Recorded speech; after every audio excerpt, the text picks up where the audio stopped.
असून मराठी भाषिक भक्त समाजास सहज समजावे म्हणून हिंदी भाषेतून मराठी भाषेत रूपांतरित करण्यात आलेला आहे.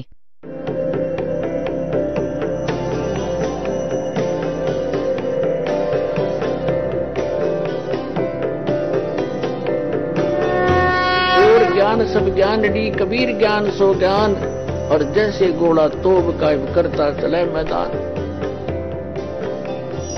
जगद्गुरु तत्वदर्शी संत रामपालजी महाराजांचे अमृत वचन सर्व पवित्र धर्मांच्या व पवित्र शास्त्रांच्या आधारावर. तर हे परमात्म्याने एक सॅम्पल पाठवून ठेवलंय की आपले मटेरियल आहे, असा पदार्थ आहे तिथे. ह्या गंगेच्या पाण्याला तुम्ही कुठेही ठेवा उचलून. ह्या सायंटिस्टनी डोके फोडून पाहिले, याचं कुठलं लक्षण नाही शोधू शकले की कोणत्या कारणाने हे आलंय. परमात्म्याचा महिमा कुठलं सायन्स काय समजू शकणार. हे सायन्स परमात्म्याच्या मटेरियलने बनलेल्या सायंटिस्टला भगवानाला विसरू लागले, नास्तिक बनवू लागले.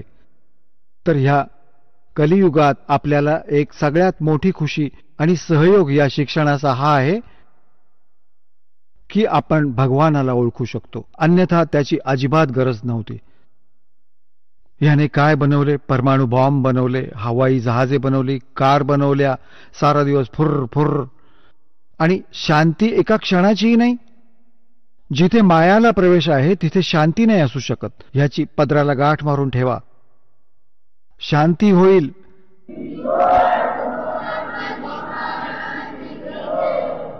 निखाऱ्यांवर बसून आपण शांती शोधत आहोत. विस्तवावर पाय ठेवतो आणि विचार करतो की शांती मिळेल, आपल्याला गारवा मिळेल. तर माया तर विस्तव समजा, हे निखारे आहेत. आणि ज्याच्याकडे जास्त आहेत तितके जास्त त्याच्याकडे आहेत. कधी स्वप्नात सुद्धा त्याला सुख नाही मिळू शकत. आणि जिथे भक्ती आहे, परमात्मा साथ आहेत, मग ह्या मायेला सुद्धा परमात्मा आपल्या हिशाबाने सेट करून देतील. त्यासाठी परमात्मा म्हणतात, माया दासी संत की भगत की और उभे दे आशीष विलसी और लातों छड़िया सुमर सुमर जगदीश. जेव्हा आपण परमात्म्याला शरण जाऊ, सतनामाचा सच्च्या नामाचा जप करू, ही माया आपल्या चहूबाजूला पडून राहील, पण परत आपल्याला हिची आवश्यकता ना राहील.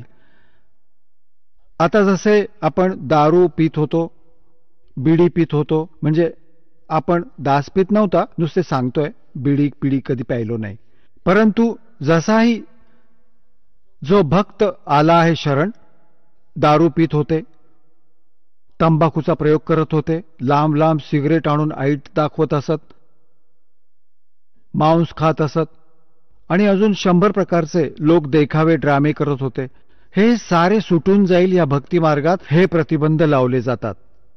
तर माया जी वेस्ट जात होती, एक दारू पिणारा त्याचे तर एस्टिमेट लावू शकत नाही, एका दिवसात किती नाश करून घेतो. एक सिंपल सी बीडी आणि तंबाखूचा प्रयोग करणारा, सिगरेट पिणारा कमीत कमी 20-30 रुपये डेली वेस्ट बर्बाद करून टाकतो. कदाचित आज तर जास्त झाले असतील. तर महिन्याचे एस्टिमेट लावले तर 1000चा तर त्याचा कमीत कमी खर्च झाला असेल, हे वाचले. मग दारू प्यायचे एक अजून एस्टिमेट काढले तर एका महिन्याला 10,000 पिऊन नाश करेल. तर ते असा जे आपण लोक देखावा आणि हा अननेसेसरी वस्तूंचा प्रयोग करत होते, ते संपून जाईल. मग ती माया तुमच्या चहूबाजूंना राहत असेल, थोड्याशा कामात चांगला निर्वाह होईल. परमात्म्याच्या भक्तीत इतकी शक्ती आहे. जसे आधी आपण पाहत होतो, एक शेठ होता, त्याच्या मुलाच्या पोटात दुखत होते, असह्य पीडा होत होती. अचानक घेऊन गेले हॉस्पिटलमध्ये, प्रायव्हेट हॉस्पिटलमध्ये. जो त्यांचा जाणकार होता त्याने फटाफट त्याने पाहिले, लगेच इतकी पीडा आहे, तर त्याने आपल्या विचाराने ऑपरेशन करून टाकले. अपेंडिक्सचं ऑपरेशन करून टाकले, अपेंडिक्स काढून टाकले. पीडा जशीच्या तशीच राहिली. जेव्हा ती अँटी पेन किलर बंद केली तर जशीच्या तशीच पीडा. परत त्याच प्रकाराने दुसऱ्या डॉक्टरकडे घेऊन गेले. त्याने काय पाहिले की ह्याने ती याच्या ज्या आहे ना झिल्लीमध्येच डिफेक्ट आहे. ती झिल्ली आता काढून टाकली, केली. आता तरी पीडा जशीच्या तशीच राहिली. परत पाहिलं की परत लास्टमध्ये कळलं की याच्या मोठ्या आतड्यात खूप इन्फेक्शन झालंय. आता कुठून जाऊन लाखो रुपये आणणार, त्याची बर्बादी झाली. तेव्हा जाऊन त्याचा जीव वाचला आणि 2-3 महिन्यांपर्यंत अशी बर्बादी राहिली. आता काय होईल जेव्हा भक्तीशी आपण जोडले जाऊ? पुण्यात्म्यांनो, यासाठीच भगवानाचा शोध घेतला जातो. कारण की आपण खूप युगांपासून आपण पापांचे ढीग लावत आलेले असतो. पापाच्या प्रभावामुळे थोडी बहुत हानी शरीरात होऊ लागते. पण थोड्याच ट्रीटमेंटमध्ये 100 रुपयाच्या औषधात तुम्ही स्वस्थ होऊन जाल आणि नाहीतर लाखो लागतील, पिच्छा सुटेल, पण मरण पण येईल. तर अशा प्रकारे परमात्मा तुम्हाला सहयोग द्यायला लागेल. या दासाचा खूप बिटर एक्सपिरियन्स आहे ह्या मार्गामध्ये. कारण की तेव्हाच ह्या मार्गाला, त्या परमात्म्याच्या मार्गाला, त्याच्या आदेशाला तुमच्यापर्यंत पोहोचवण्याचा प्रयत्न केलाय की ह्यामुळे खूप लाभ मिळेल तुम्हाला. असा लाभ मिळेल की तुम्ही विचार पण करू नाही शकणार.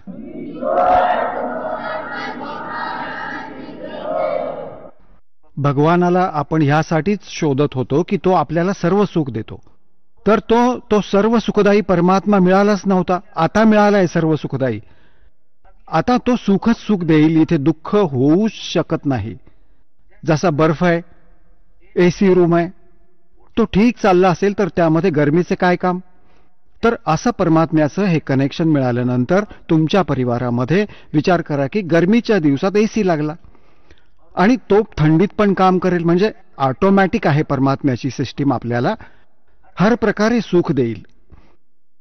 आपण आता प्रसंग असा चाललाय की आपण ते स्थान विसरलो जिथे जाऊन आपण सदा सुखी राहू. आणि आपण सगळे पहिल्यांदा तिथेच राहत होतो. आता काही भक्त अज्ञानामुळे, भोळे भाळे ज्यांना ज्ञान नाही, ते हा प्रश्न करत असत की एक गोष्ट सांगा, जर सगळेच इथून चालले गेले तर इथे कोण राहणार? सांगा. आता त्यांना हीच चिंता होत आहे की इथे कोण राहील सांगा. अरे इथे असा तर एक दगड आहे, फिरत राहील. आपण काय ठेका घेतलाय का या पृथ्वीचा? हा मंगळ ग्रह, हा चंद्र, हे सारे धक्के खातील आणि फिरतच राहतील. आपण आपल्या सतलोकात जाऊ, ह्या कोणाची आपण काय करणार? तर ज्याची असेल तो सांभाळेल याला. तर सांगण्याचा भाव असा आहे की आपण इतके रंगलो आहोत. इथे जसे एक भक्त भोळाबाळा, त्याच्या घरी त्याची पत्नी खूप आजारी होती, खूप फारच संकटात होती, हर प्रकारचा त्रास होता. परमात्म्याची दया झाली, दीक्षा घेतली, भगवानाच्या कृपेमुळे ती स्वस्थ झाली. त्याला समजावू लागले, भावा नाम घे भगत, नाहीतर भक्ती न करण्याने पशु बनशील, घोडा बनशील. तो घोडा बग्गी घेत होता. त्याला सांगितलं, भावा मग तू घोडा बनशील तू? तर तो म्हणाला, महाराजजी घोडा पण बनायला पाहिजे ना, नाहीतर बग्गी कोण चालवेल? याला बग्गीची चिंता होत होती. मग म्हणाले, ठीक आहे बाबा, तू बग्गी खातर कर काम. मग त्याने उपदेश घेतला त्याने. पण आपली धारणा अशीच बनली आहे की इथे असं कसं होईल? तर पुण्यात्म्यांनो, परमात्म्याचा हा मार्ग खूप नीट समजून घ्या. जसं ज्या उद्देशाने परमात्मा स्वतः येत असतात त्या चांगल्या लोकातून ह्या घाण लोकात तुमच्यासाठी, तर हे किती इम्पॉर्टंट काम असेल. एकतर असे तसे ते भगवान इतक्या दुरून आले नाहीत. तुम्हाला हे ज्ञान देण्यासाठी की तुम्ही इथले रहिवासी नाही आहात.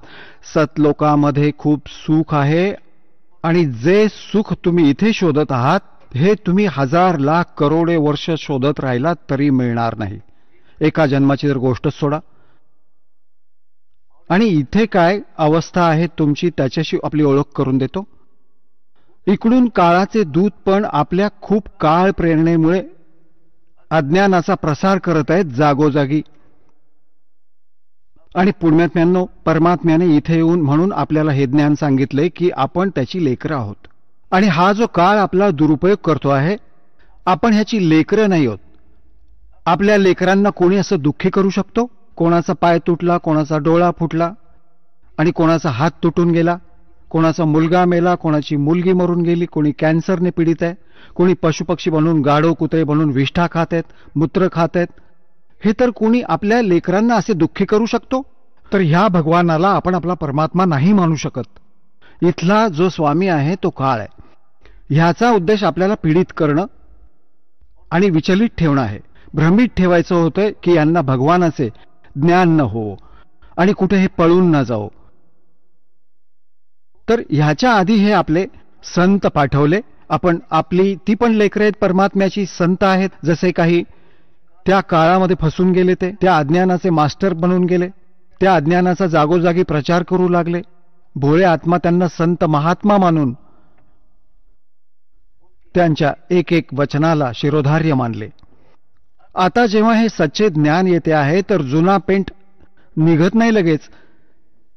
तर दासावर दया केली परमात्म्याने की प्रथम ह्या सगळ्या संत ग्रंथांचं ज्ञान करवलं. मग ह्या संतांची वचनं बघितली की हे काय सांगतायत, आपले सद्ग्रंथ काय सांगतायत. मग समजलं की बाबा हे तर चुकीचे करत आहेत सगळं काम. हे तर आसपास पण नाहीत सद्ग्रंथांच्या. 1, 2, 3, 4, 10 शेकड्यांच्या संख्येत या संतांचा इतिहास, ह्याचं ज्ञान दासाने वाचून बघितलं. कदाचित हा तर चांगला महात्मा दिसतोय, ह्याचं कदाचित ठीक मिळून जाईल. मग जे निघून गेले इथून महापुरुष, ज्यांचा खूप बोलबाला होता, हे महर्षी दयानंद सारखे नकली, ह्यांच्यामुळे खूप प्रभावित होता दास. आणि दासाने यांचे सत्यार्थ प्रकाशला ह्या उद्देशाने, ह्या तत्वज्ञानाच्या प्राप्तीनंतर वाचले. आधी पण वाचले होते, पहिले समजत नव्हते काहीही की ह्या महापुरुषांची वाणी आपण नाही समजू शकत. ह्या असा विचार करून ठेवून टाकत होतो याला. असेच ही पुराणे पण ठेवून देत होतो की बाबा ही तर भगवानाची माया आहे, आपण काय समजू शकणार. आणि मग दासाचे परमात्म्याने ते डोळे बनवून दिले तत्वज्ञानवाले. त्या दृष्टीने जेव्हा त्यांना बघितले, त्या चष्म्याने, त्या तत्वज्ञानाच्या चष्म्याने, तेव्हा बघितले की अरे नाश करून ठेवलाय सगळा. कख पण नाही यांच्याकडे, ना तर वेदांचं ज्ञान, ना सांसारिक, ना व्यावहारिक गोष्टी ठीक या लोकांच्या. तर हा खूप चिंतेचा विषय झाला. आणि ह्या सत्यार्थ प्रकाश दासाने ह्यासाठी वाचला होता की हे महापुरुषांचं लिखाण आहे आणि या महापुरुषाच्या विचारांना सगळे मानतात. आणि हो, परमात्मा दया करू दे आणि कबीर परमेश्वराच्या वचनांचं समर्थन मिळून जाईल. तर मला हे ज्ञान पुढे नेण्यासाठी खूप सुविधा होऊन जाईल की बघा सत्यार्थ प्रकाशमध्ये महर्षी दयानंद सुद्धा असंच बोलत आहेत. मग पाहिलं तर हे महर्षी दयानंद सारखा नकली तर बघितला नाही मी. अरे काय गजब आहे. एक पण व्याख्या वेदांशी किंवा कशाशीही मेळ खात नाहीये, सद्ग्रंथांशी. तर खूप दुःख झालं. तर ह्यासाठी मग जनतेच्या समोर ठेवणं सुरू केलं की ही ओरिजिनल नोट आहे, आपल्या सद्ग्रंथ ओरिजिनल नोट आहे आणि ही डुप्लिकेट नोट आहे ह्या संतांची, ज्यांना तुम्ही ओरिजिनल मानून ग्रहण केली आहे. आता प्रारंभी तर दासाला खूप कठीण गोष्टींचा सामना करावा लागला. कारण की श्रद्धाळू लोक असं म्हणतात की कोणाची निंदा करायला नाही पाहिजे, आपलं ज्ञान सांगा. अरे आपलं आपलं सगळं सांगतील तर सगळेच आपली दवंडी पिटवतील, आपापला राग. मग ते ज्ञान कुठं राहिलं? तो जसं सांगतोय तसं चालतच राहिलं होतं.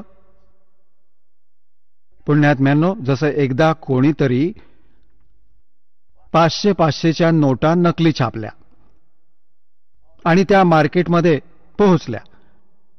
त्यांचा शोध घेतला सरकारने. तर मग जनतेला फसवणुकीपासून वाचवण्यासाठी एक समाचार पत्रांच्या माध्यमातून, टीव्हीच्या माध्यमातून ओरिजिनल आणि डुप्लिकेट दोन्ही दाखवल्या. त्यांच्यातील भिन्नता दाखवली. ओरिजिनल असं दिसतं, डुप्लिकेट असं दिसतं. तर काय सरकार काय निंदा करताय?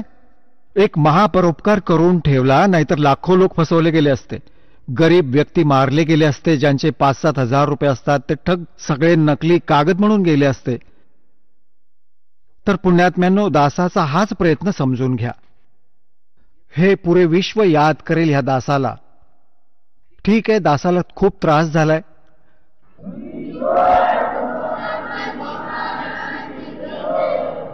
ह्या सच्चाईला समोर आणण्यासाठी, ज्ञान समोर आणण्यासाठी सहयोग होता कबीर भगवानांचा. पण दास त्यांचा बैल आहे आणि त्याच आधाराने ही गाडी खेचत रुळावर चढवली आहे.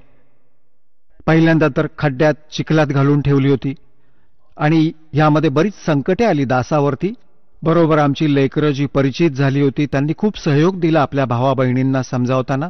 तिथपर्यंत हा संदेश भगवानांचा पोहोचवण्यासाठी खूप सहयोग दिलाय. आणि तुमचे सुद्धा हे कर्तव्य बनते की ही सच्चाई जी आहे आणि सच्चं ज्ञान आहे याने पुऱ्या विश्वात शांती होईल. प्रत्येक प्राण्याचं कर्तव्य बनतं. पहिल्यांदा तुम्ही चांगल्या तऱ्हेने समजा दासाच्या विचारांना, सद्ग्रंथांना आणि त्या पुरुषांचे विचार ज्यांची दास तुम्हाला ओळख करून देतो की त्या महापुरुषांनी पण अशी साधना केली त्यामुळे त्यांना मोक्ष मिळाला. तर ते चांगल्या रीतीने समजून मग आपण समजा आणि मग बरोबर इतरांना पण ट्राय करा प्रेमाने. हा मार्ग काही बलपूर्वक करण्याचा नाही होत, हे ज्ञानाने होईल. आणि काळ भगवानाने एक प्रार्थना केली होती परमात्म्याच्या समक्ष, कबीरजींच्या समक्ष, की हे परमात्मा, आपण चौथ्या युगात जेवढे पाहिजे तेवढे जीव घेऊन जा, पण एक दया करा बा परमात्मा, की जोर जबरदस्ती नका करू. सत्कलियुगात जेव्हा तुम्ही घेऊन जाल आपलं ज्ञान द्या. तुमचं ज्ञान ग्रहण करतील ते आपले होऊन जातील आणि माझे ज्ञान जे मानतील ते माझ्यापाशीच राहू दे. माझे आहारी बनून राहोत. जबरदस्ती नका करू आणि आपले ज्ञान समजावून कितीही घेऊन जा. आता पुण्यात्म्यांनो, परमात्मा म्हणाले होते ठीक आहे बाबा, ज्ञानाविना तर मी घेऊनच नाही जाऊ शकत आधीच, आणि तसंच घेऊन जाईन तर ते तिथे टिकणार नाहीत, परत येतील वापस. आधी तिथेच तर राहत होते. तर परमात्म्याला माहीतच होते की ज्ञानाने दृढ करीन ह्यांना, आणि इथल्या दुःखांनी हे थकून गेले असतील, इथल्या ह्या कोठी बंगल्यांनी पण थकून गेले असतील. तुम्ही बघत आहात की विदेशात सगळ्या सुविधांची साधनं वैज्ञानिकांनी बनवली आणि ते काय म्हणतात, कालव्याच्या किनारी फिरून शांती प्राप्त करतात त्या भल्या मोठ्या खोल्या व सगळ्या सुविधांना सोडून. जर हे आधीच आपल्या आवाक्यात राहिले असते तर कशालाही डोकेदुखी झाली असती, कशाला गोळा केली. तर अशी ही शांती होणारच आहे तिथे. हे तर एक तुफान उफान आहे. ह्या काळाने टाकलेले हे बनवा, ते बनवा, रिमोट बनवा, ह्याने सुख होईल. कसं सुख होईल? सुख तर परमात्म्याच्या भक्तीने होईल. येणाऱ्या कष्टांपासून बचाव होईल, त्याने सुख होईल. तर प्रसंग असा चालू आहे, तिथेच येऊयात, की परमात्म्याने येऊन आपल्याला ज्ञान दिलं आहे की सतलोकामध्ये तुम्हाला कोणतंही दुःख नाही आणि तिथे चला, तिथे जाऊन तुम्हाला परमशांती मिळेल. आणि परमात्म्याने सांगितलं होतं की जसं आपलं ज्ञान देऊन तुम्ही इथून घेऊन जा, जसं वेदांमध्ये प्रमाण आहे, तुम्हाला खूप वेळा दाखवलं आहे, वेळ आल्यावर दाखवू आज पण, की तो परमात्मा सतलोकातून गती करून येत असतो. तो 3 प्रकारच्या शरीरात सगळ्या आपल्या प्राण्यांची, सगळ्या ब्रह्मांडांची तो देखभाल करत असतो, पालन पोषण, धारण पोषण करत असतो. एक शरीर आहे, मनुष्य सदृश्य आहे परमात्मा, नरनारायण देह आहे. हे शरीर मनुष्यालाही परमात्म्यासारखेच मिळाले आहे, पण त्याचे सामर्थ्य, परमात्म्याची शक्ती, त्याचा नूर इथे विशेष आहे, वेगळा आहे, आपल्यापेक्षा जास्त. म्हणून तर परमात्मा आहे. एक आत्मा, एक परमात्मा. तर आपोआप 2 झाले. एक श्रेष्ठ आत्मा, एक आत्मा सिंपल. तर असेच एक राजा, एक मनुष्य, एक नागरिक आहे, एक राजा आहे. चेहरा दोघांचा एकसारखा आहे. मनुष्य दोघेही आहेत, परंतु त्यांच्या सामर्थ्यात दिवस व रात्रीसारखा फरक आहे. असेच परमात्मा आणि जीव समजा. जीव जीव आहे, एक नागरिक आहे. परमात्मा आपला राजा आहे, तो मालक आहे, तो जनक आहे, तो पिता पण आहे. त्याच्यात तर सर्व गुण आहेत. तुमेव माता च पिता तुमेव, तुमेव बंधू च सखा तुमेव. तर त्याच्यामध्ये सगळे गुण आहेत परमात्म्यामध्ये. तो सगळ्यांचा भ्राता पण तोच आहे, माता म्हणजे जनक पण तोच, पालक पिता पण तोच आहे, बंधू खरा साथी पण तोच आहे, आणि मित्र पण तोच आहे. बंधू म्हणजे बंधुभाव पण तोच आहे. तर त्यांनी त्या परमात्म्याने आपल्याला हे ज्ञान दिले की तुम्ही सतलोकामध्ये राहणारे आहात. मग तुम्ही तिथे चला. तर काळ म्हणाला होता की तुम्ही तुमचे ज्ञान देऊन घेऊन जावे. परमात्मा जोर जबरदस्ती नका करू. आता जसे हा परमात्मा सचखंडापासून चालत येत असतो, तो 3 प्रकाराने आपले जीव शरीराच्या स्थितीत 3 प्रकारच्या शरीरात काम करत असतो. मनुष्य सदृश्यच आहे तो. जसे एका शरीरामध्ये तो सतलोकात राहतो, स्थायी रूपात, करोड सूर्य मिळवले करोड चंद्रमा त्याच्या एका रोमकुपीत असतात, इतका प्रकाश आहे. ती पण फिकी पडेल समजा, आणि तख्तावर विराजमान आहे. जसे राजा बसतो, जसा मुकुट वगैरे धारण करून परमात्मा, वरती श्वेत छत्र आहे, सफेद मुकुट आहे परमात्म्याचा, सफेदच सिंहासन आहे सारं त्याचं, तिथे विराजमान आहे. आणि दुसऱ्या रूपात तो काय करतो, एकतर शिशुरूप धारण करून प्रत्येक युगात येत असतो, आणि एका सरोवरामध्ये कमळाच्या फुलावर विराजमान झालेला असतो. तिथून कोणी निसंतान दाम्पत्य त्यांना घेऊन जातात. प्रत्येक युगात अशीच लीला असते. आणि मग तो कुमारी गायीचं दूध पित असतो. कुमारी गाय दूध देत असते, परमात्मा पितात, त्याच्या पालन पोषणाची लीला अशी पुरी होते. त्या कुमारी गायीचं दूध कुठून येतं, ते सतलोकातून येतं. आणि मग ही तर दुसरी स्थिती झाली परमात्म्याच्या शरीराची. मग हळूहळू मोठे होतात, छोटे वय असतानाच प्रचार सुरू करतात परमात्मा, जे आपल्या त्या देशातून घेऊन सतलोकातून येतात. वेदात लिहिलंय की परमात्मा सतलोकातून चालत येतात, ते तिथे 3ऱ्या मुक्तिधामामध्ये राहतात, सतलोकामध्ये. तिथून गती करून येतात आणि इथे चांगल्या आत्म्यांना भेटतात. काय उद्देशाने येतात? उपदेश करण्यासाठी, तत्वज्ञान समजवायला येतात. तर शिशुरूप धारण करून परमात्मा येतात प्रत्येक युगामध्ये. तर हळूहळू मोठे होतात, आपल्या ज्ञानाचा प्रचार करतात. ही दुसरी स्थिती. आणि 3ऱ्या स्थितीत ते कसे येतात शरीरामध्ये? जसे कुठेतरी महात्म्याच्या रूपात प्रकट होतात.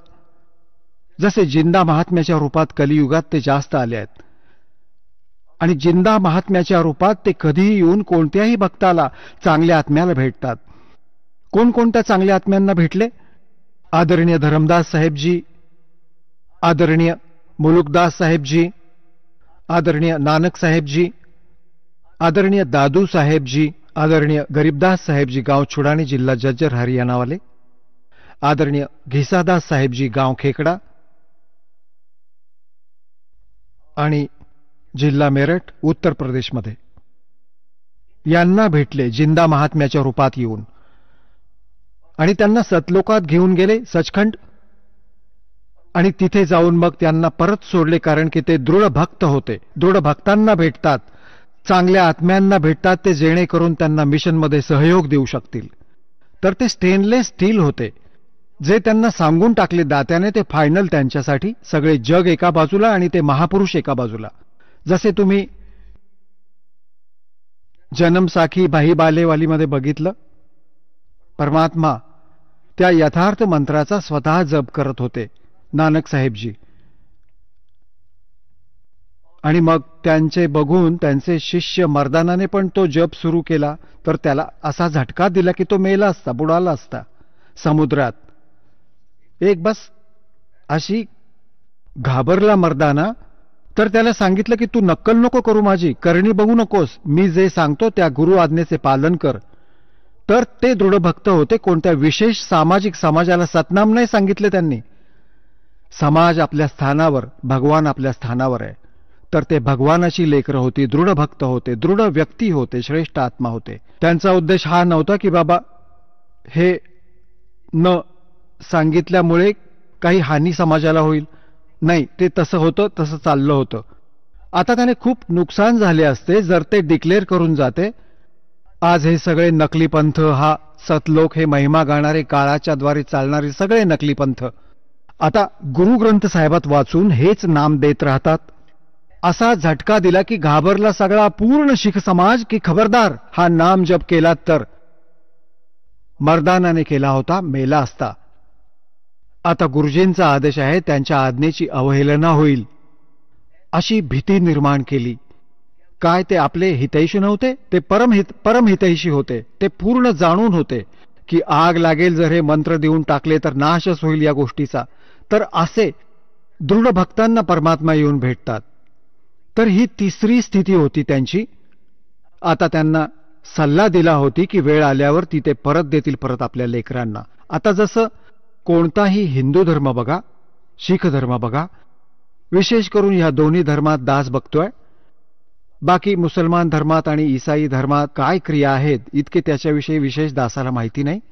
इतके नक्की आहे की तो मुसलमान धर्माचे लोक ते पण बळी चढवतात, काही हिंदू समाजाचे पण चढवतात. ह्या चुका आहेत दोघांच्या. पण इथे दास बघतो आहे की इथे विशेष धर्माची व्यवस्था आहे. जसे शीख समाजामध्ये वाणीचा पाठ आणि तिथे त्यांचा लंगर चालतो धर्माचा, हा धर्मयज्ञ म्हणवला जातो. हे 2 धर्मयज्ञ करत असत बसे. एकतर हा धर्म 2 यज्ञ करत असत, एक धर्मयज्ञ आणि एक ज्ञानयज्ञ, वाणीचा पाठ. तर ह्याने काय होतंय, मोक्ष नाही मिळू शकत सगळे जन्मसुद्धा या क्रियांमुळे, पण मनुष्याच्या शरीराची संख्या वाढत जाते. आता ते असेच हिंदू धर्मामध्ये जसे गीतेचा पाठ करतात, डेली एका अध्यायाचा पाठ करा, किंवा जसं कोणी आपलं धर्मपुण्य करत असतात, कोणी भंडारा करतात कुठेतरी गावागावात नगरात, हे असं चालत असतं. ह्या क्रियांमुळे होतं काय की मनुष्य जीवन मिळून जातं. परमात्म्याची वाणी आहे सूक्ष्म वेदामध्ये की धर्म तो 10 का नहीं और 10 के तीनों लोग ठहराए तुम्हें खैर है कीजिए आत्मभोग. आणि दुसरं असं होतं, तर याने काय होतं, जसं यज्ञ आहे हे ग्लुकोज आहे. एक रोगी आहे, जसं दासाने सांगितलं की आपल्याला जन्म आणि मृत्यूचा दीर्घ रोग लागलाय. हा दीर्घ रोग त्याच ट्रीटमेंटने जाईल जो महापुरुषांनी स्वतः प्रयोग केला आणि परमात्म्याने येऊन सांगितला. आणि आता ह्या दासाला ह्या मार्गाचा मास्टर बनवून टाकला, डॉक्टर बनवलं, सर्जन बनवून टाकलं. आता दासाकडे तो मार्ग आहे, ती सारी व्यवस्था आहे.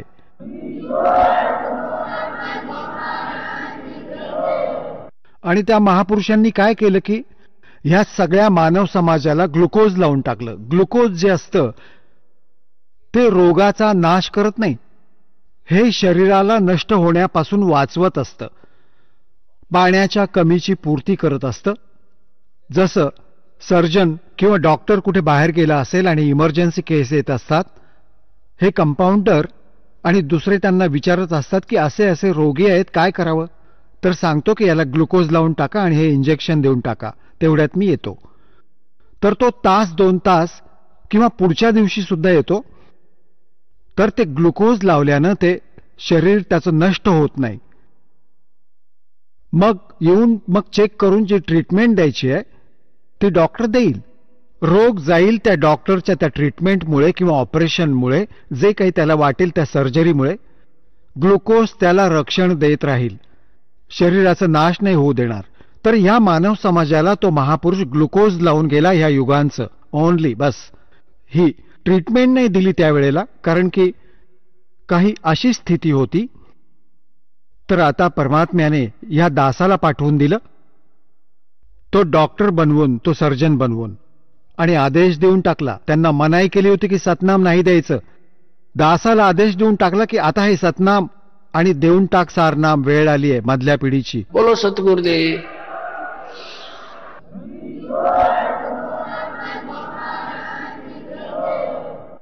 तर पुण्यात्म्यांनो असा प्रसंग चालू आहे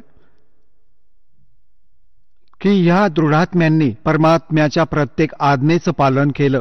आता जशी गोष्ट चालू आहे की ज्ञान देऊनच तुम्ही घेऊन जावं आपल्या लेकरांना, आपलं ज्ञान स्वीकार करू आपलं. आता जसं परमात्मा भेटले होते हजरत मोहम्मदला, ज्यामुळे मुसलमान धर्म चालला. आता तो चांगला आत्मा होता, दृढ भक्त नव्हते ते. आता इथे त्यांचे लाखो शिष्य झाले होते. परमात्मा त्यांना आले, भेटले, जसे ते आपल्या विधानानुसार चांगल्या आत्म्यांना भेटतात. तमारू स्वर्ग में जा बैठू पाताल, कह कबीर में खोजता फिरूं ढूंढता फिरूं अपने हीरे मोती लाल. हजरत मोहम्मदजींना भेटले, म्हणतात की हजरत मोहम्मदजींना आम्ही तिथे घेऊन गेलो, सतलोकामध्ये. इच्छारूपी तिथे राहिले नाही ते. उल्ट मोहम्मद मैल पठाया, गुज बीरज एक कलमा लाया, रोजा बंग नमाज दई रे, बिस्मिल की नई बात कही रे. आता जसं परमात्मा म्हणतात आम्ही हजरत मोहम्मदना घेऊन गेलो, जैसे नानक साहेबजींना घेऊन गेलो, गरीबदास साहेबजींना घेऊन गेलो, धरमदास साहेबजींना घेऊन गेलो आणि घिसादास साहेबजींना, दादू साहेबजींना घेऊन गेलो, मुल्कदास साहेबजींना घेऊन गेलो, मग सोडून दिलं. त्यांना दृढ होऊन भगवानाची प्रत्येक गोष्ट स्वीकार केली. त्यांनी तिथेच सांगून टाकलं होतं की भगवान आम्हाला इथेच ठेवा. परंतु हजरत मोहम्मद तिथे नाही राहिले. आपल्या मर्जीने ते म्हणाले नाही, मी इथेच ठीक आहे आणि तिथे पण मला खूप प्रचार करायचा आहे, खूप अजून तर काम अपूर्ण राहिलंय. आता परमात्म्याने विचार केला, चल इसको कुछ राहत दे देते हैं. त्यांना काय सांगितलं मग परमात्म्याने की रोजा बंग नमाज देई रे, बिस्मिल की नई बात कही रे. हजरत मोहम्मद जेव्हा पहिल्या वेळी गेले तेव्हा तर ते काळापर्यंत सीमित होते.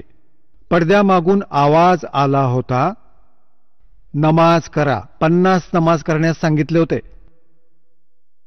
मग परत प्रार्थना केली की काही कमी केले, परत ती प्रार्थना केली, परत काही कमी केले. लास्टमध्ये 5 वेळच्या नमाजाचे फायनल झाले होते की 5 वेळा तर नमाज करावाच लागेल तुम्हाला. आणि रोजा म्हणजे व्रत आणि बांगचा आवाज लावा, हे भगवान दया करावी. आवाज लावून, आवाज ही साधना करणे. तर म्हणतात की हे हजरत मोहम्मदजी जिथून हा आदेश घेऊन आले होते त्यामध्ये सुद्धा, त्या काळ भगवानाने सुद्धा यांना बिस्मित करण्याचा आदेश नव्हता दिला. काय सांगितलंय की रोजा बंग नमाज देई रे, बिस्मिल की नई बात कही रे. आणि मग काय सांगतात की एक वेळा हजरत मोहम्मदजींनी, आता पुण्यात्म्यांनो, जसं तुम्ही पाहता ना, चुंबकाला एखादा लोखंडाचा तुकडा लावला जाईल थोड्या वेळासाठी, तो पण अस्थायी चुंबक बनून जातो, पण तो स्थायी नाही बनत. थोड्या वेळाने त्याचे गुणधर्म समाप्त होत जातात. असेच हे जितके सुद्धा महापुरुष त्या परमात्म्याला भेटले होते, त्यांना घेऊन गेले होते, सतलोकाहून परत सोडले होते, यांच्यामध्ये सिद्धी आल्या होत्या. आपोआप येत जातात त्या परमात्म्याच्या संपर्कात आल्याने, वरून त्या लोकातून परत येण्याने. एवढं तर आपोआप इतक्या चिकटून जातात ह्या सिद्धी, असंख्य सिद्धी पडून आहेत. तर तिथून जेव्हा हा परत आला, हजरत मोहम्मदमध्ये सिद्धी आली, वचनामध्ये पण सिद्धी आली. तर त्याने एक दिवशी एक गाय मारून टाकली. पहिल्यांदा तर एका बकऱ्याला मारलं वचनाने, तो बकरा मरून गेला.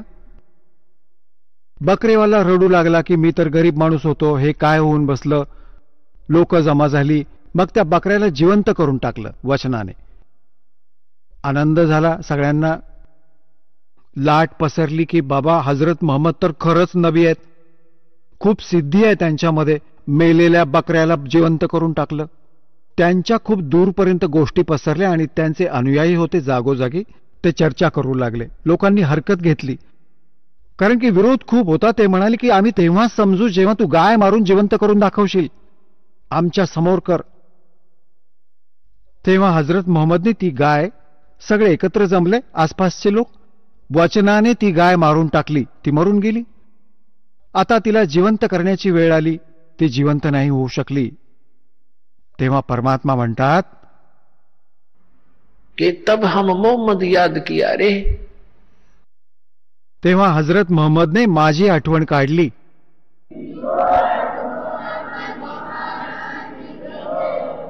तब हम मोहम्मद याद किया रे, शब्द स्वरूपी हम बेग गया रे. परमात्मा म्हणतात की तिथे शब्द स्वरूपाने पोहोचलो आम्ही एका सेकंदात, पण इतर कोणाला दिसू शकलो नाही. फक्त हजरत मोहम्मदला मी दिसू शकत होतो. मुई गऊ हमने तत्काल जिवाई, और तब मोहम्मद के निश्चय आई. त्या मेलेल्या गायीला मी जाऊन तात्काळ जिवंत केलं. तेव्हा मोहम्मदजींना विश्वास वाटला की कबीर खरंच हे तर परमात्म्याचे प्रतिनिधी आहेत. म्हणतात की जब मोहम्मद के निश्चय आई तुम कबीर अल्लाह दरवेशा और मोहम्मद का तब गया अंदेशा. नंतर काय म्हणतात कि नबी मोहम्मद नमस्कार है राम रसूल कहाया 1,80,000 को सौगंध जिन नहीं कर चलाया. अरस कुरस पर अल्लाह तकत है, अरस के कुरस पर आकाशाच्या अंतिम टोकापर्यंत अरस कुरस पर अल्लाह तकत है त्या परमात्म्याचं स्थान आहे जिथे कबीर साहेबांचे आपले स्थान आहे.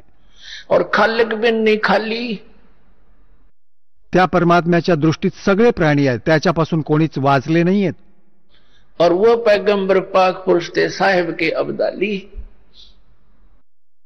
आता काय सांगतात की तुम्ही हजरत मोहम्मदचे नाव घेऊन गाय मारत आहात. ही गाय जी मानता आहात दिवस विशेष करून गाय मारत असता तर त्यांनी गौ शब्दाने मारली होती आणि शब्दानेच जिवंत केली होती.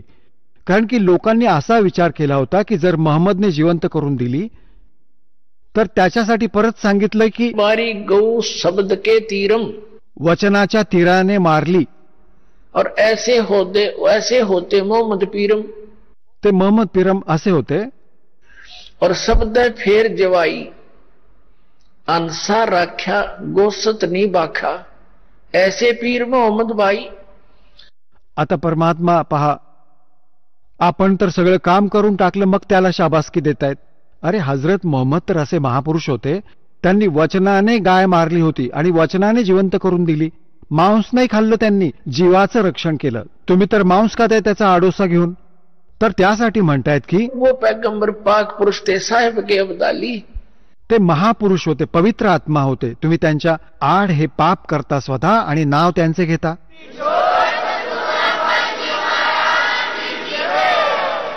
चला आता आपण त्या श्रद्धाळूंचे अनुभव जाणून घेऊयात ज्यांनी जगद्गुरू तत्वदर्शी संत रामपालजी महाराजांकडून दीक्षा प्राप्त केलेली आहे, तसेच त्यांच्याद्वारा सांगितलेल्या भक्ती मार्गावर चालत आहेत.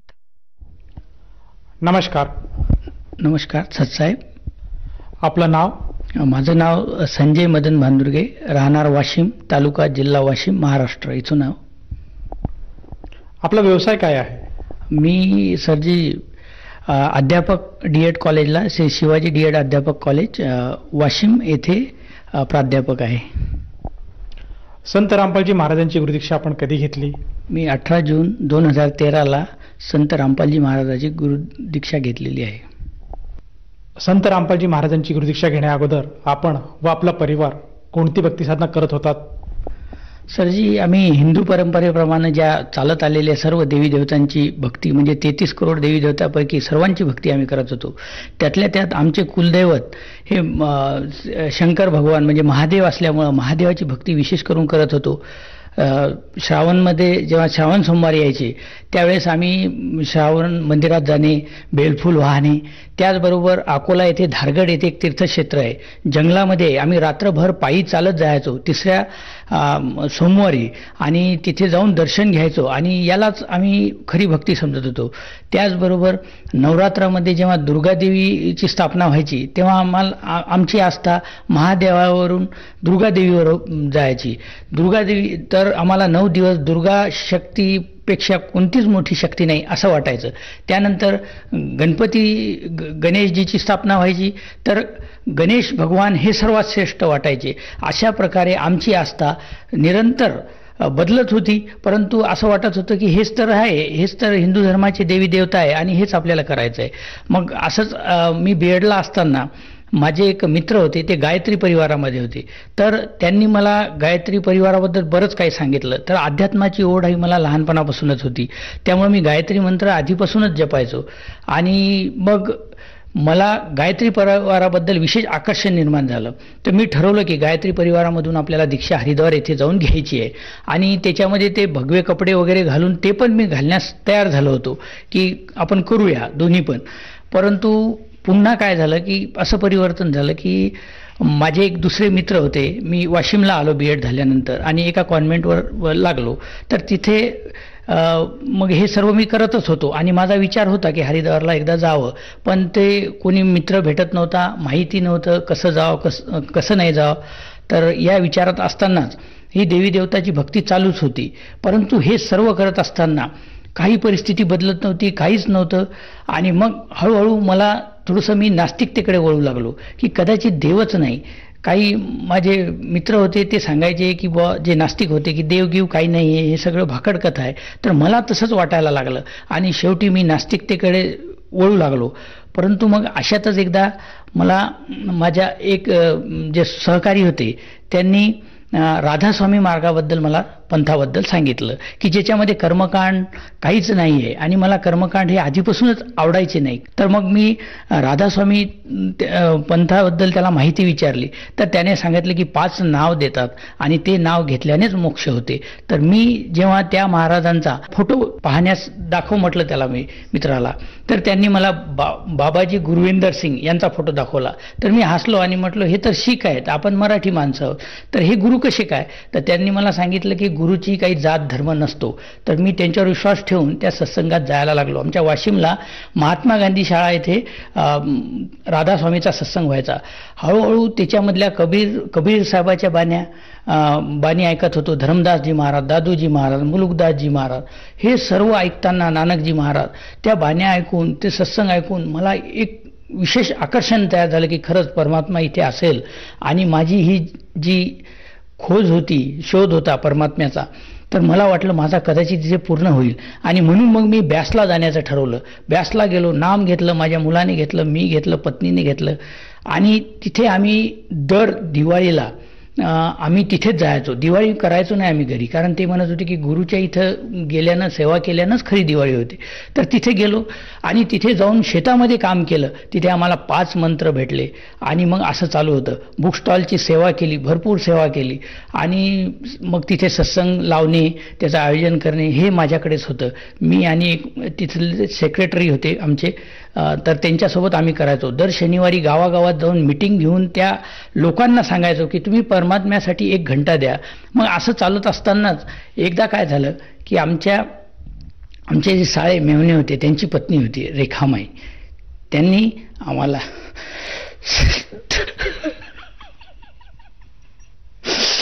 संत रामपालजी महाराजाबद्दल सांगितलं आणि सांगितलं की हे संत आलेले आहेत, राधास्वामी सर्व पंथाला चॅलेंज करत आहेत. मी म्हटलं असा कोणता संत आहे की जे एवढ्या मोठ्या राधास्वामी पंथाला नाव ठेवतो? मी नीच आत्मा परमात्म्याला काही म्हटलं आणि मी म्हटलं शक्यच नाही, याच्यावरचं राधास्वामीच्या वरचं कोणतं ज्ञानच नाही. आणि मी थोडा शिक्षक असल्यामुळे ज्ञानाचा अहंकार झाला होता आणि मी म्हटलं की राधास्वामीपेक्षा कोणतंच नाम मोठं नाही. हे तर सतलोकाचा मार्ग, सचखंडाचं सांगतात, डायरेक्ट त्रिकुटीवर ज्योत पाहण्यास सांगतात आणि ही कोणची भक्ती आहे? तर मग मी त्यांना विचारलं कोणत्या चॅनलवर तो सत्संग येतो आणि पाहायला लागलो. तर जसं पाहायला लागलो मी म्हणलं हे पहिले तर हे संतच नाही, एक साधा माणूस, म्हणजे एक सिंपल पर्सनॅलिटीचा. आणि मी म्हटलं हे संत कसे काय? तरी मी म्हटलं चला बघूया यांचं ज्ञान काय आहे. तर कदाचित हे आपलं काहीतरी नवीन दुकान चालवण्यासाठी एकमेकाला निंदा करत असतील, मला असं या तुच्छ जीवाला वाटलं. आणि मी सत्संग पाहण्यास सुरुवात केली. तर पहिल्या दिवशी त्यांनी पुराण खोलून दाखवले. मी म्हटलं हे तर सगळ्यात खालची भक्ती आहे, ब्रह्मा विष्णूची भक्ती, आम्ही तर त्रिकुटीची भक्ती करतो. तर त्यांनी दुसऱ्या दिवशी मी पुन्हा सत्संग चालू केला. तर पत्नी म्हणाली पाहू नका, ते गुरुची निंदा करतात आपल्या बाबाजीची, पाहायचं नाही आपल्याला. पण मला वाटलं नाही, हे काय सांगत आहेत असे, असं काय आहे यांच्याजवळ. आणि मग मी दुसऱ्या दिवशी पुन्हा लपून सत्संग चालू करत होतो. ती स्वयंपाक करत होती, मी हळू आवाजात टीव्हीच्या एकदम फेसोफेस बसून सत्संग पाहायला सुरुवात केली. तिसऱ्या दिवशी परमात्मा संत रामपालजी महाराजांनी डायरेक्ट घट रामायण काढलं, संतमत प्रकाश 4 काढलं की ज्याची मी प्रॅक्टिस करत होतो. मला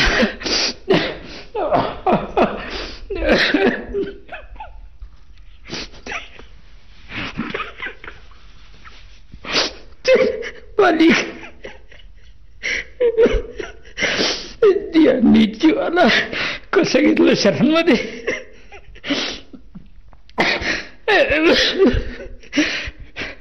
त्यांनी घट रामायण खोललं. मी बुक रीडरची सेवा करण्यासाठी सर तिथे मी माझी कॅसेट भरत होतो आणि ती कॅसेट पुण्या मुंबईला जाणार होती आणि मला बुक रीडरची सेवा भेटणार होती. मी त्याच्यासाठी खूप उत्सुक होतो आणि मला वाटत होते की परमात्माने माझ्यावर दया करावा आणि ही सेवा मला द्या. परंतु काय, कदाचित परमात्म्याच्या ह्याच्यात वेगळंच परमात्म्याला मी प्रार्थना करत होतो, ती माझी ऐकली. मला ती सेवा लवकर भेटत नव्हती. मला वाटलं मी शिक्षक असून माझ्या चुका कशा काढत आहे ते मला समजत नव्हतं. माझ्यापेक्षा 4थी पास 8वी पास बुक रीडर होतात आणि मी का नाही होत. तर मला वाटलं माझे पाप खूप जास्त आहे. मी खूप प्रयत्न केला. संत मतप्रकाश रोज वाचत होतो मी, रोज ते पाठ झालं होतं अक्षरशः मला. तर जेव्हा ते सद्गुरू रामपालजी महाराजांनी उघडलं, सांगितलं पाचो नाम कालके जान छठवा नाम गुप्त ही राखा, मला बघायची असं वाटलं खरंच आपला मार्ग चुकीचा आहे, आपला गुरु चुकीचा आहे, हे आपण काय करत आहोत. परंतु ते गुरु सोडण्याची माझी हिंमत होत नव्हती, कारण माझे बंधू मला सांगत होते की तुम्ही ऐकू नका गुरुजींना, आणि 2 कस्तीत जर तुम्ही बसले तर डुबून मरून जासाल, नरकात जासाल. मला समजत नव्हतं मी काय करू, पण संग मी पाहत होतो, कारण गुरुजीचं ज्ञान मला अक्षरशः 100% खरं वाटत होतं.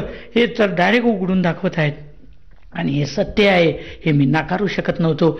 आणि मी ठरवलं की नाही, हे मी मग तिथले एक संकर्ता होते अमरावतीचे गावंडे साहेब, त्यांना मी एक दिवस विचारलं, मला एक सांगा म्हणलं तुम्ही की हे सतनाम काय आहे.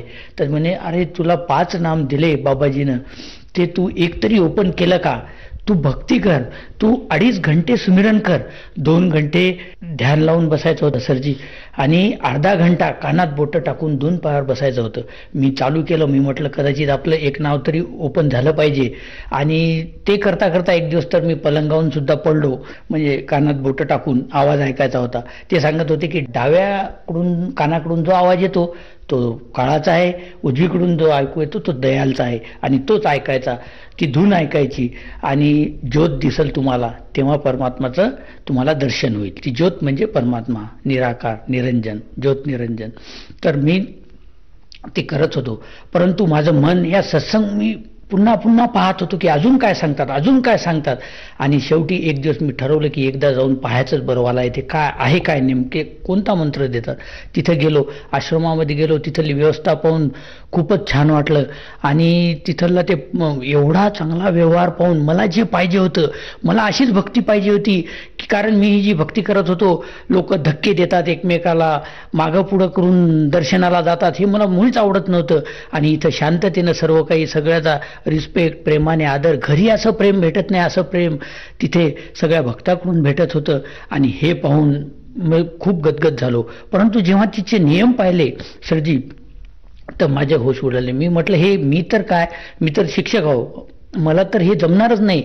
पण त्याचबरोबर जगातला कोणताही माणूस एवढे नियम पाळून ही भक्ती करूच शकत नाही, कारण त्याच्यात नियम चांगले होते, परंतु मला ते आधी समजले नाही. मग मी ते फॉर्म भरला, पण मी गेलो नाही.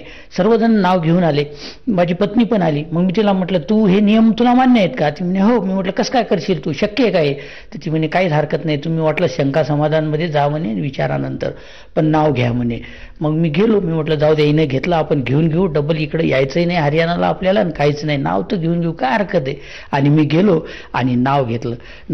म्हटलं हे तर ब्रह्मा विष्णूचे नाव आहे, आपली भक्ती तर वरची आहे डायरेक्ट, यांचं काय काम आहे आपल्याला. तरी माझ्या या तुच्छ जीवाला ते काहीच लक्षात आलं नाही. परंतु मग मी घरी गेलो. ते माझी भगतमती मला म्हणाली, पत्नी म्हणाली की तुम्ही माळ केली का. मी म्हटलं मला काय नाही करायची माळ वगैरे, चालतो घरी पहिले. तर मी घरी आलो. घरी आल्यानंतर घरात सगळे आमचे राधास्वामीचे फोटो लागलेले होते, मी त्यांना पाहत होतो. भगतमतीने मला सांगितलं हे काढून टाका आणि हे आपल्याला आता चालत नाही अनुपासना. मग त्यांनी संध्या आरती लावली, ज्योत लावली की मला जरा प्रसन्न वाटायला लागलं घरात. संध्या आरती लावली. तुम्ही म्हटलं हे काय म्हणत आहेत, काही कळून नाही राहिलं. तर माझे पापकर्म तेवढे होते म्हणा. तर मग मी भक्तिबोध घेतला. पत्नीने म्हणले याच्यात पहा तुम्ही, हे वाचा, मग तुम्हाला कळेल. मग मी ते एक गुरुजीचं वचन रोज ऐकायचो आणि ती आरती ऐकायचो. 5-7 दिवसात अशी ती गोडी निर्माण झाली सरजी, की आरतीची वेळ येते कधी ना आरती लागते कधी, आणि इतका आनंद यायचा, असं घरात दणदण वाटायचं की बस परमात्माचा निवास. आणि मग कसं याच्यात मी इतका रमून गेलो भक्तीत, हळूहळू सेवा करायला लागलो. आम्ही पुस्तक सेवा केली प्रत्येक जिल्ह्यामध्ये, ऑटोमध्ये फिरून भक्तांना जमा करून आणि मग गुरुजीच्या दर्शनाला आम्ही 3-4 महिन्याला एकदा दिल्ली हरियाणा आम्हाला घरच्यासारखं झालं, काही वाटायचं नाही. आणि परमात्माने इतके चांगली म्हणजे संत रामपालजी महाराज हे खरोखर कबीर परमेश्वराचे अवतार आहेत. आज ते सत्यासाठी एवढा मोठा संघर्ष एक समाज सुधारक म्हणून जरी त्यांच्याकडे पाहिलं ना तर आज पहा दहेज रहित आज आग लागलेली आहे समाजामध्ये, कोणीच सुखी नाही. इथं सर्व दुःखी आहेत आणि सगळ्याचं टार्गेट एकच आहे, फक्त माया माया, पैसे माया जोड हेच आहेत, दुसरं काहीच नाही. खरं याच्यासाठी जन्म भेटला का माणसाचा? अहो रावणाजवळ तर एवढी मोठी सोन्याची लंका होती. परमात्मा म्हणतात सर्व सोने की लंका थी रावण से रंधिरम, एक पलक में राज विराजे जम के पड़ी जंजीरम, मन तू चल रे सुख के सागर जहाँ शब्द सिंधू रत्नागर. तर असं जेव्हा ह्या बाण्या ऐकल्या तर अशा हृदयात लागत होत्या की असं वाटत होतं हे मालिक काय दया केली या पुतळ्यावर. आणि मालिकनं मला ह्याच्यामध्ये घेतलं. त्या दिवसापासून सरजी मला गुरुजीचा सत्संग मी बस मेमरी कार्डमध्ये मोबाईलमध्ये टाकून आणला. रात्रभर मी सत्संग ऐकायचो. एवढं सत्संग ऐकून ऐकून पाठ झाले, पाणी पाठ झाली. आणि आज असं वाटते की खरंच या दुनियानं जर ऐकलं जगातल्या लोकांनी तर आज पुऱ्या विश्वाचं कल्याण होईल. विश्व शांतीचा मार्ग आहे हा. दहेज मुक्त समाज निर्माण करायला लागले, नशा मुक्त समाज निर्माण करायला लागले संत रामपालजी महाराज. आज यांची जगाला पुऱ्या विश्वाला गरज आहे आणि हे कार्य सर्व संत रामपालजी महाराज करत आहेत. सर, जसं तुम्ही सांगत आहात की सुरुवातीला तुम्ही अन्य भक्ती साधना करत होतात आणि संत रामपालजी महाराजांचं जेव्हा तुम्ही ज्ञान ऐकलं तेव्हा त्या ज्ञानाला आपण विरोध करत होतात आणि ती संत रामपालजी महाराजांची शिकवण आपल्याला पटत नव्हती. परंतु परमात्माची संत रामपालजी महाराजांची आपल्यावर दया झाली आणि त्यांनी आपल्याला सद्भक्ती दिली आणि त्या सद्भक्तीमुळे आपल्याला व आपल्या परिवाराला काय काय लाभ प्राप्त झालेत? सरजी, आम्हाला लाभ म्हणजे तसे तर बरेच झाले, असे छोटे मोठे लाभ तर बरेच आहेत. एकदा आम्ही असं दर्शनाला निघालो आणि माझी मुलगी बाहेर बसलेली होती. तर आम्ही इथं घरामध्ये कपडे वगैरे पॅक करत होतो आणि मुलीच्या म्हणजे बाहेर अंगणात बसली. आमचं घर थोडंसं शेताकडे आहे. तर तिथे तिच्या मांडीखाली एक विंचू होता आणि ती 5-10 मिनिटं बसलेली होती तरी सुद्धा तिला चावला नाही. आणि मग माझे वडील आले आणि तिला उचललं तर ती विंचू पळायला लागला. मग त्यांनी तो मारला आणि मला सांगितलं पहा म्हणे याला विंचू डसला असता तर आता दवाखान्यात जावं लागत होतं. आणि आम्ही लगेच गदगद झालो की हे मालिक, आज जर डसला असता विंचू तर आम्हाला दर्शनाला तर येणं शक्य नव्हतं. आमचं रिझर्वेशन कॅन्सल होत होतं आणि आम्हाला दवाखान्यात जावं लागत होतं. ते हा एक लाभ झाला. त्याचबरोबर आर्थिक परिस्थिती बेताची होती. मी तसा प्रायव्हेट टीचर आहे, पण मिसेसला नोकरी लागली, परमानंट नोकरी, जिल्हा परिषद शिक्षिका आहे ती सुद्धा. आणि त्याच्यामुळे आमचा गाडा व्यवस्थित चालू आहे. आर्थिक परिस्थिती चांगली झाली आणि घरात थोडेफार पती पत्नीचे जे क्लेश असतात ते बंद झाले, नाही तर कदाचित काय झालं असतं देव जाणे. त्यानंतर असे बरेच लाभ झाले. माझ्या मिसेसला 6 mm 9 mm चे दोन्ही किडन्यामध्ये 2 किडनी स्टोन होते. पण नाव घेतल्यानंतर दर्शनामुळे आता तो त्रासही बंद झाला. तो एक लाभ दिला परमात्माने. आर्थिक शारीरिक माझे सुद्धा इथे जॉईंटमध्ये पेन होता हातामध्ये गाडी चालू. तर ज्यावेळेस मी परमात्मा संत रामपालजी महाराजांच्या आश्रमामध्ये गेलो आणि गुरुजींनी जसा माझ्या डोक्यावर हात ठेवला एवढी शांती, फुलासारखं शरीर, थंडगार शरीर पडलं माझं आणि खूप आनंद. त्या दिवसपासून आजपर्यंत माझं ते कधी दुखणं जे होतं जॉईंटचं ते आलं नाही. आणि त्याचबरोबर आत्ता 1 महिन्यापूर्वी कदाचित माझा मृत्यू योग असू शकेल. मी मॉर्निंग वॉकला जात होतो, मागून एका 4 व्हीलरवाल्याने मला उडवलं. पूर्ण रस्ता 1 वे खाली असताना सुद्धा डायरेक्ट माझ्या मागून येऊन मला धक्का दिला. मी पडलो, खांद्यावर पडलो, पण काहीच झालं नाही. आणि दवाखान्यात गेलो. तो गाडीवाला फार घाबरत होता, पण मी त्याला म्हटलं तुम्ही घाबरू नका भाऊ, काहीच होणार नाही तुम्हाला आणि मला काही होणार नाही, कारण माझा गुरु संत रामपालजी महाराज हे समर्थ शक्ती आहेत, मला काहीच होणार नाही, मला फक्त एक थोडं पेन होतंय, एक इंजेक्शन द्या आणि तुम्ही जाऊ द्या. ते म्हणजे नाही हो, खूप लागलं तुम्हाला. त्यांनी मला क्रिटिकलमध्ये, वाशिम क्रिटिकल येथे भरती केलं, पण एका दिवसासाठी. आणि मी लगेच 4 वाजता सुट्टी घेतली, एक सलाईन दिलं आणि मी घरी आलो. मला काहीच त्रास नाही झाला. तर परमात्म्याने कदाचित एवढा 4 व्हीलरचा झटका लागला तर डॉक्टर, तिचे कंपाऊंडर सर्व म्हणत होते की तुम्हाला भाऊ हा जो मार लागलेला आहे हा सहन करणं शक्यच नाही, तुम्ही कसे काय करता. मी म्हटलं आमचा गुरु आम्हाला शक्ती देतो संत रामपालजी महाराज. आणि मग मला 4 वाजता मी सुट्टी घेतली. सर, जसं तुम्ही सांगत आहात की संत रामपालजी महाराजांच्या शरणात आल्यानंतर आपल्याला व आपल्या परिवाराला बरेचसे लाभ प्राप्त झालेत, शारीरिक, आर्थिक, मानसिक, आणि सर्वात महत्त्वाचं म्हणजे आपल्याला पूर्ण परमेश्वराचा मार्ग मिळाला, सद्भक्ती मिळाली. तर या अनुषंगाने जे आपले जे सहकारी मित्र आहेत, त्याचप्रमाणे जे आपले आप्तेष्ट आहेत, नातेवाईक आहेत, आणि जो श्रोतावर्ग आज आपल्याला बघत आहेत, यांना आपण काय संदेश द्याल? संदेश तर संत रामपालजी महाराज आपल्या ज्ञानगंगा पुस्तक आणि जिने की राह या पुस्तकाद्वारे देत आहेत.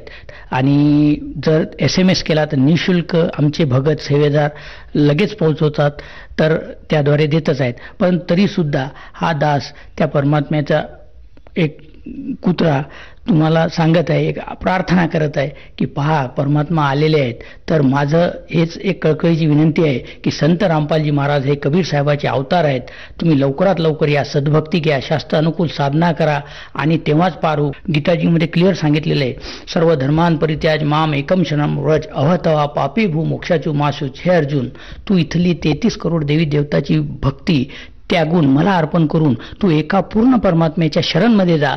तेव्हा अर्जुन विचारतो, किम तद्ब्रह्म, किम परम शांती कुठं आहे, तो तद्ब्रह्म कोण आहे? तर श्रीकृष्णजी सांगतात की तो तत्वदर्शी संत, जे संसाररूपी उलट लटकलेलं पिपळाचा वृक्ष आहे, त्याचं जे डिटेल सांगेल तो हे तत्वदर्शी संत.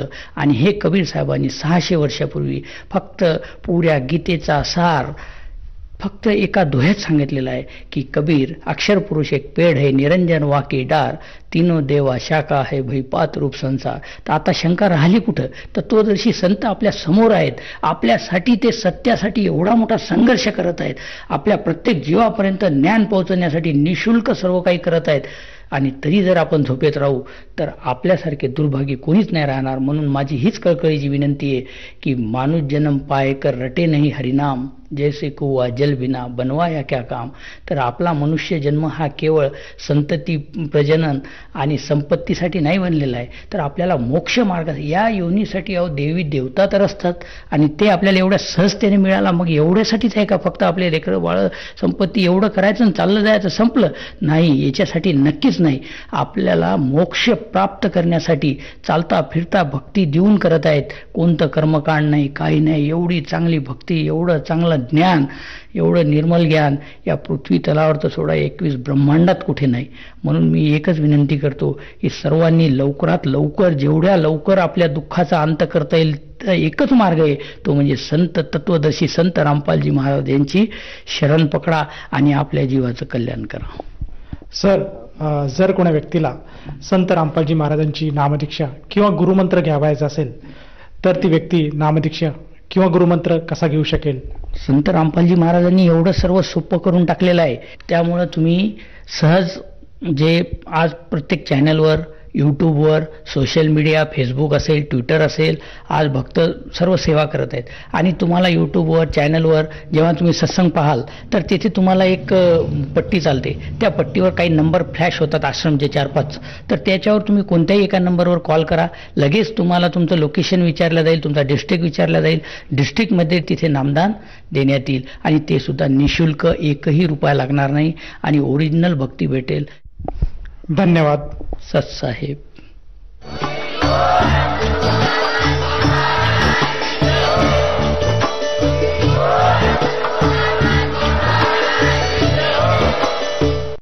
आपण ऐकत होता जगद्गुरु तत्वदर्शी संत रामपालजी महाराजांचे मंगल प्रवचन. निशुल्क नामदीक्षा प्राप्त करण्यासाठी आणि अधिक माहितीसाठी संपर्क करा 7030303951 7030303952. आमची वेबसाईट आहे www.jagadgururampalji.org. सर्व पवित्र धर्मांच्या व पवित्र शास्त्रांवर आधारित प्रमाणित अनमोल पुस्तक ज्ञानगंगा किंवा जगण्याचा मार्ग यापैकी कोणतेही एक पुस्तक निशुल्क मागवण्यासाठी आम्हाला आपले पूर्ण नाव, पूर्ण पत्ता, पिनकोड सहित आणि फोन नंबर लिहून 7030303951 7030303952 नंबरवर SMS करू शकता किंवा आम्हाला 7030303950 नंबरवर